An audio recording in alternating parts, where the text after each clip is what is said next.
5, 4, 3, 2, 1, liftoff. There's a starman waiting in the sky. He'd like to come and meet us, but he thinks he'd blow our minds. There's a starman waiting in the sky.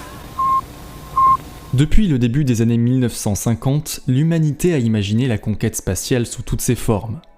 Depuis le début des années 1950, des dizaines, des centaines de missions se sont succédées. Certaines sont ancrées de façon plus permanente dans notre esprit. Si l'on vous demande quel est l'événement spatial qui vous a le plus marqué, beaucoup d'entre vous répondront très certainement Apollo 11 et les premiers hommes sur la Lune en 1969. Le 28 avril dernier, Michael Collins, l'homme resté en orbite autour de la Lune lors de la mission Apollo 11, est décédé. Il avait 90 ans. Aujourd'hui, la capsule de l'espace lui rend hommage et se replonge dans cet événement mythique de la toute fin des années 60.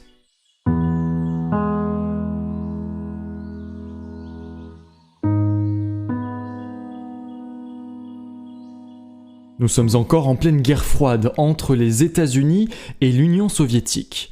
Une guerre de pouvoir, une guerre de démonstration, de prestige. Lorsque le 12 avril 1961, l'URSS parvient à envoyer le premier homme dans l'espace, Yuri Gagarin, les États-Unis perdent de leur éclat. John Fitzgerald Kennedy, alors président du pays, demande à son vice-président de lui soumettre des objectifs majeurs dans l'histoire du pays pour tenter de faire revenir la nation au-dessus des prouesses soviétiques. Comme ardent partisan du programme spatial, Lyndon Baines Johnson proposera au président Kennedy d'envoyer des hommes sur la Lune. Il est convaincu que son pays aura les ressources et les capacités pour atteindre cet objectif. Le 12 avril 1962, le 35e président des États-Unis prononce son discours. Les yeux du monde sont désormais tournés vers l'espace, vers la Lune et les autres planètes. Notre leadership dans les sciences et l'industrie, nos espoirs pour la paix et la sécurité, nos obligations envers nous-mêmes et envers les autres, tout ceci nous oblige à faire cet effort, celui de résoudre ces mystères, de les résoudre pour le bien de l'humanité et de devenir le pays leader mondial des voyages spatiaux. Nous avons choisi d'aller sur la Lune.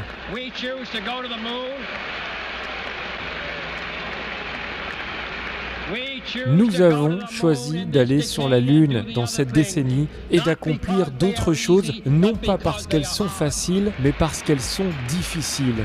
Des années de recherche, de développement seront nécessaires pour permettre au premier équipage de prendre place le 21 février 1967 à bord du module de commande d'Apollo 1.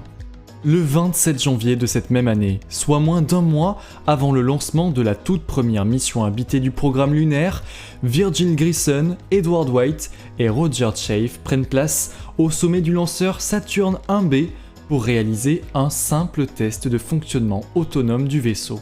L'équipage est placé dans le module fermé de manière hermétique. Après 5 heures de test, l'équipage s'agace de ne pas pouvoir communiquer clairement avec le centre de contrôle. Les communications radio sont chaotiques et retardent le déroulé de la journée. Comment va-t-on pouvoir aller sur la Lune si on n'arrive même pas à discuter entre 3 bâtiments ? Ils n'entendent même pas un mot de ce que tu dis. À 18h30, une surtension est constatée par le contrôle au sol. Quelques secondes plus tard, un incendie se déclare à bord.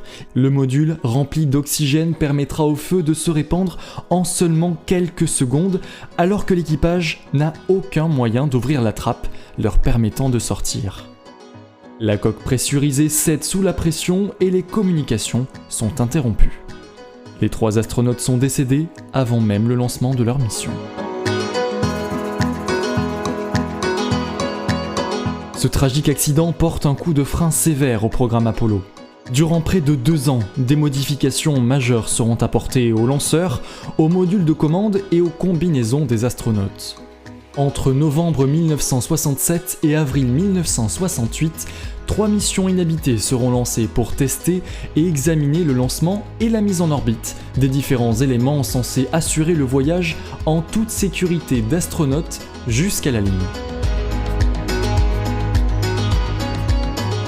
Le 11 octobre 1968, la NASA fait décoller le tout premier équipage américain dans le cadre de son programme Apollo. Eux n'iront pas sur la Lune, ils resteront en orbite terrestre pour tester le module de commande. Suivront ensuite les missions Apollo 8, 9 et 10, toutes cette fois-ci à destination de notre satellite.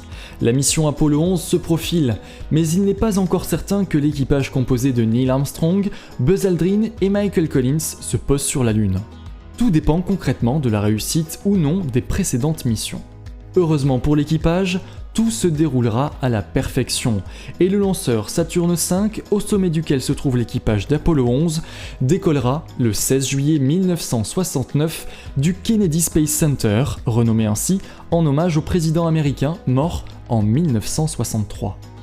Après 3 jours de voyage entre la Terre et la Lune, l'équipage se place en orbite lunaire le 19 juillet à 17h21 heure universelle.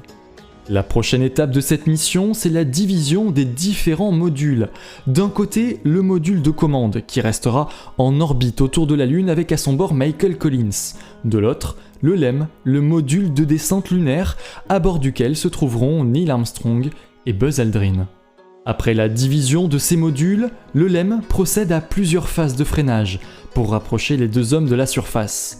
Ils se poseront sur la Lune à 20h17, après avoir contourné de nombreux obstacles rendant l'atterrissage impossible au lieu prévu initialement.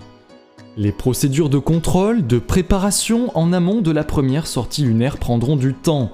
Près de 6h30 seront nécessaires avant que la dépressurisation de l'habitacle ne soit déclenchée.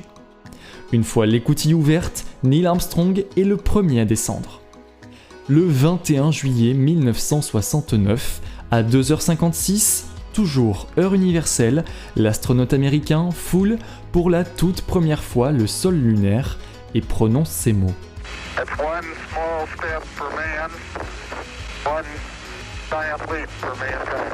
C'est un petit pas pour un homme, un bond de géant pour l'humanité.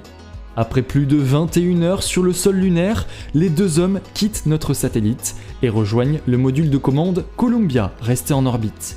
Ils s'y amarrent et retrouvent leur collègue Michael Collins. Une fois l'étage de remontée largué, Columbia entame sa manœuvre d'injection en vue d'un retour sur Terre 2 jours et demi plus tard. Le jour prévu, à l'heure dite, le vaisseau Columbia en provenance de la Lune amérit dans l'océan Pacifique à plus de 2600 km à l'est de Wake Island. Ils seront récupérés quelques minutes plus tard par l'équipage du porte-avions USS Hornet affrété pour cette mission. Neil Armstrong, Michael Collins et Buzz Aldrin seront placés en quarantaine durant 21 jours. Bien que la probabilité qu'ils aient rapporté avec eux des agents pathogènes soit faible, la NASA préfère tout de même prendre des précautions. Ils sortiront de leur isolement le 10 août 1969 en excellente santé. Neil Armstrong et Michael Collins nous ont quittés respectivement en 2012 et 2021. Buzz Aldrin, dernier homme d'Apollo 11 encore en vie, a aujourd'hui 91 ans.